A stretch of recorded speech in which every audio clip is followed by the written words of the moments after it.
तो रीट के बारे में कुछ बताओ ना। रीट के बारे में किमी कौन बताओ। पढ़ने का मन नहीं कर रहा है, एग्जाम होगा या नहीं, बस यही दिमाग में आता है। एग्जाम तो होगा, कब होगा ये पता नहीं। क्योंकि इस स्थिति के बीच में, और सरकार, रीट क्या कुछ भी याद नहीं है सरकार के ये समझ में नहीं आ रहा है कि इसको रोका कैसे जाए। हाँ, खेल अधिकतम 15 या 20 दिन का है, ज्यादा डरने की जरूरत नहीं है। क्योंकि अचानक से ये सिचुएशन आई तो हमारे पास ऑक्सीजन वगैरह कमी थी, सारी सुविधाएं अब कर ली जाएगी। 15 दिन के अंदर बड़े बड़े प्लांट लग जाएंगे, सारी समस्याएं जो है वो समाधान हो जाएगा 15 या 20 दिन में। लेकिन इतनी बड़ी महामारी जो है वो आप सोचते हो 2 महीने 4 महीने में चली जाएगी, ये जीवन पर्यंत रहेगी कुछ ना कुछ रूप में। दवाई आने के बाद इसका डर समाप्त हो जाएगा।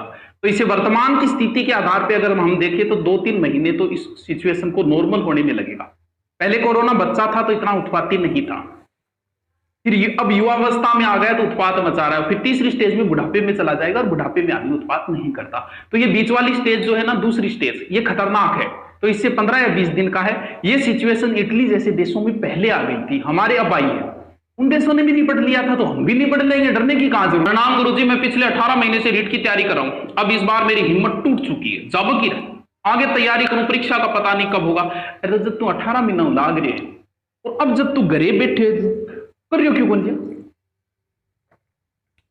तो घरे बैठे तैयारी करना और काम किया तो तैयारी कर, एग्जाम होगी आज नहीं तो कल होगी। जैसे ही सामान्य स्थितियां बनेगी तो सबसे पहले पटवार से पहले रीट के ज्यादा चांसेस है कि सरकार की नाक का सवाल है रीट।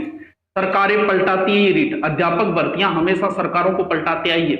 पहली बार सबसे बड़ी अध्यापक भर्ती आई थी 40,000 की, वसुंधरा राजे सिंधिया ने निकाली थी। हमें याद है, हम उस समय स्कूल में पढ़ा करते थे तो हमारे लगभग गुरुजी सिलेक्ट हो गए थे उस समय। मतलब वो भी सिलेक्ट हो गए थे जिन्होंने पढ़ाई वढ़ाई छोड़ दी लेकिन बीएड कर रखी थी, खेत में लगे हुए थे, वो भी सिलेक्ट हो गए थे।